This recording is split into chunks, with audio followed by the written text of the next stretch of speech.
قالوا إن يسرق فقد سرق أخ له من قبل فأسرها يوسف في نفسه ولم يبدها لهم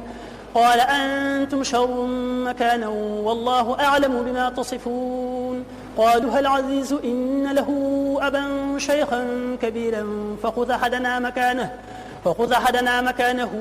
إنا نراك من المحسنين قال معاذ الله أن نأخذ إلا من وجدنا متاعنا عنده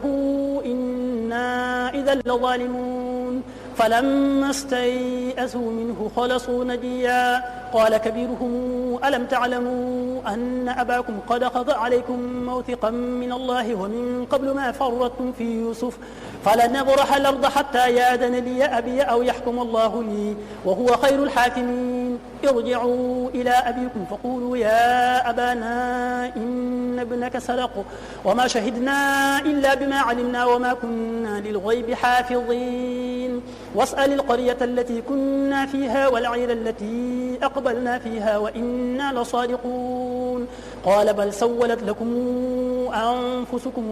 أمرا فصبر جميل عسى الله أن ياتيني بهم جميعا إنه هو العليم الحكيم وتولى عنهم وقال يا أسفا على يوسف وابيضت عيناه من الحزن فهو كظيم قالوا تالله تفتأ تذكر يوسف حتى تكون حرضا أو تكون من الهالكين قال إنما أشكو بثي وحزني إلى الله وأعلم من الله ما لا تعلمون يا بني يذهبوا فتحسسوا من يوسف وأخيه ولا تيأسوا من روح الله إنه لا ييأس من روح الله إلا القوم الكافرون فلما دخلوا عليه قالوا يا أيها العزيز مسنا وأهلنا الضر وجئنا ببضاعة مزجاة فأوف لنا الكيل وتصدق علينا إن الله يجزي المتصدقين قال هل علمتم ما فعلتم بيوسف وأخيه إذا أنتم جاهلون قالوا أئنك لأنت يوسف قال أنا يوسف وهذا أخي قد من الله علينا إنه من يتق ويصبر فإن الله لا يضيع أجر المحسنين قالوا تالله لقد آثرك الله علينا وإن كنا لخاطئين قال لا تثريب عليكم اليوم يغفر الله لكم وهو أرحم الراحمين اذهبوا بقميصي هذا فألقوه على وجه أبي يات بصيرا واتوني بأهلكم أجمعين ولما فصلت العير قال أبوهم إني لأجد ريح يوسف لولا أن تفندون قالوا تالله إنك لفي ضلالك القديم فلما أن جاء البشير ألقاه على وجهه فارتد بصيرا قال ألم أقل لكم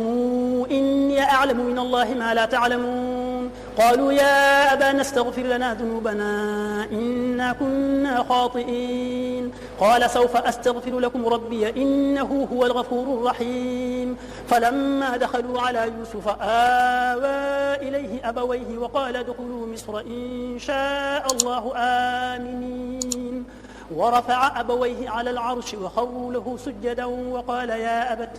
وقال يا أبت هذا تاويل رؤياي من قبل قد جعلها ربي حقا وقد أحسن بي إذا أخرجني من السجن وجاء بكم من